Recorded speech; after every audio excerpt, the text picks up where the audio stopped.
26,000 চাকরি বাতিল মামলার শুনানি সুপ্রিম কোর্টে, ক্রিসমাস ফেস্টিভ্যাল এর সূচনা, আর কি কি? সাংসদকে ধাক্কা, রাহুলের বিরুদ্ধে থানায় যাচ্ছে বিজেপি, পাল্টা শারীরিক নিগ্রহের অভিযোগ খড়গের। কংগ্রেস নেতাদের পাঠানো হচ্ছে নোটিশ, আম্বেদকর নিয়ে শাহের মন্তব্যের ভিডিও পোস্টের কারণে। নমস্কার, আপনারা দেখছেন মুর্শিদাবাদ নিউজ সংবাদ। আজকে তাজা কয়েকটি খবর। আগামী সপ্তাহে বড়দিন, প্রতি বছর পার্ক স্ট্রিট সাজিয়ে বড়দিনের উৎসব পালন করে রাজ্য সরকারের পর্যটন দফতর। আজ সন্ধ্যায় মুখ্যমন্ত্রী মমতা বন্দ্যোপাধ্যায় কলকাতা ক্রিসমাস ফেস্টিভ্যাল এর সূচনা করবেন। আজ এসএসসির 26,000 চাকরি বাতিল মামলার শুনানি রয়েছে সুপ্রিম কোর্টে। গত বৃহস্পতিবার ওই মামলার শুনানি হওয়ার কথা ছিল, কিন্তু সে দিন শুনানি হয়নি। প্রধান বিচারপতি সঞ্জীব খন্না এবং বিচারপতি সঞ্জয় কুমারের বেঞ্চ আজ মামলাটি শুনানির জন্য নির্দিষ্ট করেছিল। সেই মতো সকাল 11টা নাগাদ মামলাটি শুনতে পারে শীর্ষ আদালত। এসএসসির 26,000 চাকরি বাতিল মামলার শুনানি সুপ্রিম কোর্টে। এর আগে মামলাটি শুনেছিল সুপ্রিম কোর্টের তৎকালীন প্রধান বিচারপতি DY চন্দ্রচূড়ের বেঞ্চ। ওই বেঞ্চ চাকরি বাতিলের নির্দেশের উপর স্থগিতাদেশ দেয়। গত বৃহস্পতিবার বিচারপতি সঞ্জীব খন্না সুপ্রিম কোর্টের প্রধান বিচারপতি পদে বসার মামলাটি প্রথমবার তার এজলাসে ওঠে। ওই দিন প্রধান বিচারপতি জানিয়েছিলেন, পুরো প্যানেল নাকি কত বেআইনি চাকরি বাতিল হবে তা নিয়ে শুনানি হবে। বাকি বিষয়ে আদালত গুরুত্ব দেবে না। প্রসঙ্গত, গত 22শে এপ্রিল 2016 সালের এসএসসির নিয়োগ প্রক্রিয়ার সম্পূর্ণ প্যানেল বাতিল করে দেয় কলকাতা হাইকোর্ট। বিচারপতি দেবাংশু বসাক এবং বিচারপতি মোহাম্মদ সব্বর রশিদির ডিভিশন বেঞ্চ ওই রায় দেয়। তার ফলে 25,753 জন শিক্ষক এবং শিক্ষাকর্মীর চাকরি চলে যায়। ওই রায়কে চ্যালেঞ্জ করে 48 ঘণ্টার মধ্যে সুপ্রিম কোর্টে যায় রাজ্য। সেখানে রাজ্য ও মধ্যশিক্ষা পর্ষদও মামলা দায়ের করে। শীর্ষ আদালতের দ্বারস্থ হন চাকরিহারাদের একাংশ।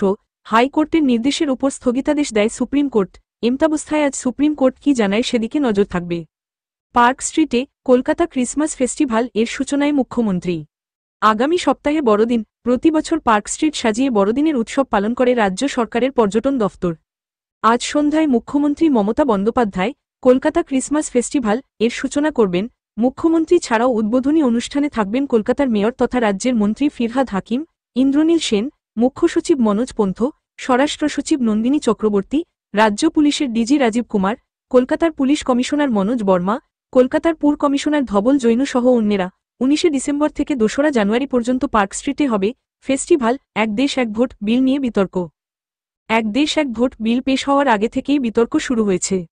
মঙ্গলবার বিল লোকসভায় পেশ হওয়ার পরে তা আরও বেড়েছে। বিলটির গ্রহণযোগ্যতা এবং কোথাও সংযোজন বা বিয়োজনের প্রয়োজন রয়েছে কিনা তা যাচাই করতে পাঠানো হচ্ছে সংসদের যৌথ কমিটিতে।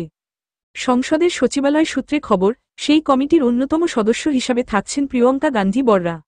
সংবিধান সংশোধনী বিল পাশের জন্য লোকসভা এবং রাজ্যসভায় 2/3 সাংসদের সমর্থন প্রয়োজন, অর্থাৎ লোকসভায় 307 এবং রাজ্যসভায় 158 জন সাংসদের সমর্থন লাগবে বিল পাশ করতে, যা এই মুহূর্তে নরেন্দ্র মোদীর সরকারের কাছে নেই। এক দেশ এক ভোট ব্যবস্থা নিয়ে তাই মোদী সরকার আপাতত কিছুটা ধীরে চলো নীতিতে এগোতে চাইছে বলে মনে করা হচ্ছে। এই অবস্থায় এক দেশ এক ভোট এবং সংসদের যৌথ কমিটি ঘিরে রাজনীতির চর্চা কোন পথে এগোয়, আজ নজর থাকবে সেদিকে। কাশ্মীরে জঙ্গি উদ্বেগ, পর্যালোচনা বৈঠকে শাহ। জম্মু কাশ্মীরে একের পর এক জঙ্গি কার্যকলাপের ঘটনা নতুন করে উদ্বেগ বৃদ্ধি করেছে কেন্দ্রের। এই আবহে আজ উপত্যকার নিরাপত্তা ব্যবস্থা খতিয়ে দেখতে পর্যালোচনা বৈঠকে বসছেন কেন্দ্রীয় স্বরাষ্ট্রমন্ত্রী অমিত শাহ। জম্মু কাশ্মীরে বিধানসভা ভোটের পর এই প্রথম নিরাপত্তা নিয়ে পর্যালোচনা বৈঠকে বসছেন তিনি। শেষবার এই বৈঠক হয়েছিল গত বছরের জুনে। সম্প্রতি কাশ্মীরে পরপর জঙ্গি হামলার ঘটনা ঘটেছে। কখনো নিরাপত্তা বাহিনীর উপর হামলা হয়েছে, কখনো আবার নিরস্ত্র সাধারণ মানুষের উপর হামলা চালিয়েছে জঙ্গিরা। রেহাই পাননি ভিনরাজ্য থেকে কাজ করতে যাওয়া শ্রমিকেরাও।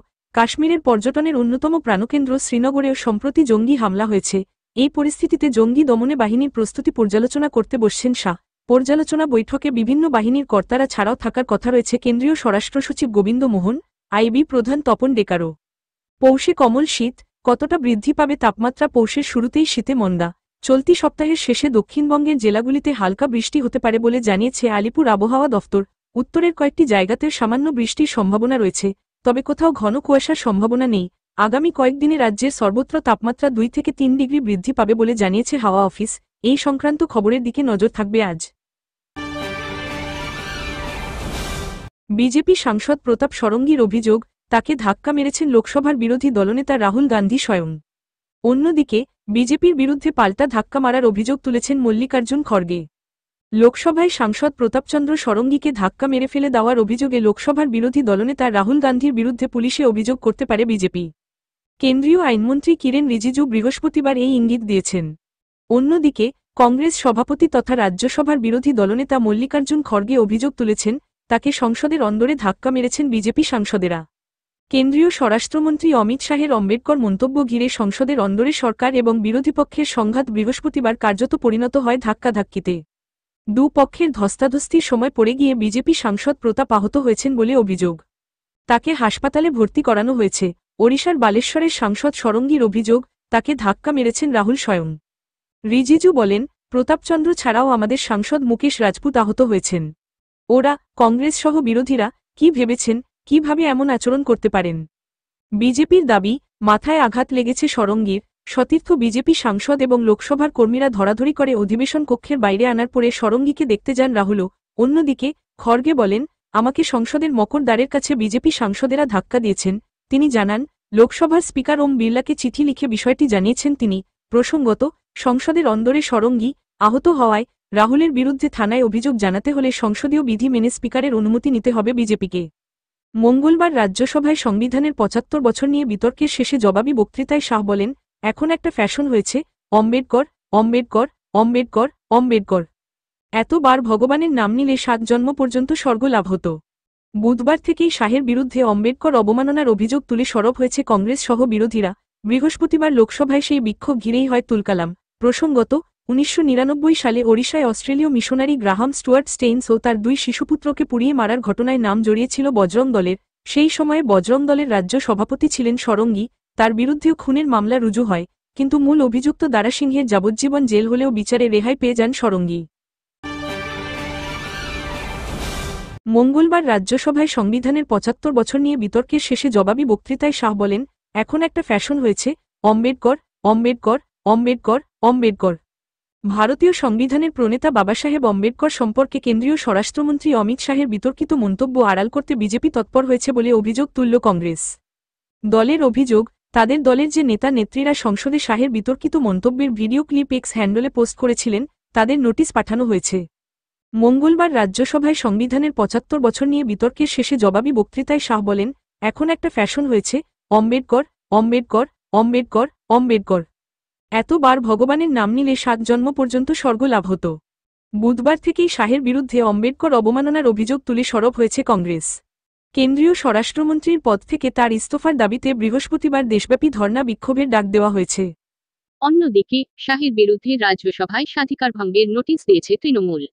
শাহের মন্তব্যকে বিজেপির দলিত বিরোধী মনোভাব এর পরিচয় বলে আক্রমণ শানিয়েছেন দলনেত্রী মমতা বন্দ্যোপাধ্যায়। কংগ্রেসের অভিযোগ, তাদের যে নেতা নেত্রীরা শাহের ভিডিও ক্লিপ পোস্ট করেছিলেন তাদের নোটিশ পাঠিয়েছে এক্স কর্তৃপক্ষ। অভিযোগ তোলা হয়েছে ভিডিও এডিট করার। কেন্দ্রীয় স্বরাষ্ট্র মন্ত্রকের চাপেই এই পদক্ষেপ বলে বৃহস্পতিবার রাহুল গান্ধী মল্লিকার্জুন খড়গের দল অভিযোগ তুলেছে। তাদের দাবি, সমাজ মাধ্যম আইন অনুযায়ী কোনো ভিডিও বিকৃত করা হয়ে থাকলে তা প্রকাশে বাধা রয়েছে। কিন্তু নির্বাচিত অংশ পোস্ট করতে কোনো বাধা নেই, তবুও এক্স কর্তৃপক্ষ নোটিশ পাঠিয়েছেন।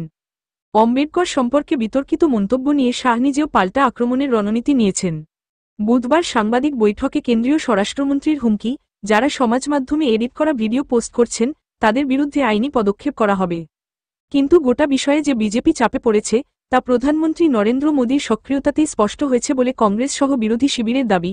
মোদী তার এক্স হ্যান্ডলে বুধবার লেখেন, কংগ্রেস যদি ভাবে এই অপপ্রচার করে তাদের কুকীর্তি ঢাকতে পারবে, তাহলে ভুল করছে। কংগ্রেস গান্ধী পরিবারের নেতৃত্বে অম্বেদকরকে বারবার অপমান করেছে। বিরোধীদের দাবি, প্রধানমন্ত্রীর এই বক্তব্য আসলে অম্বেদকর অবমাননা আড়াল করার মরিয়া চেষ্টা।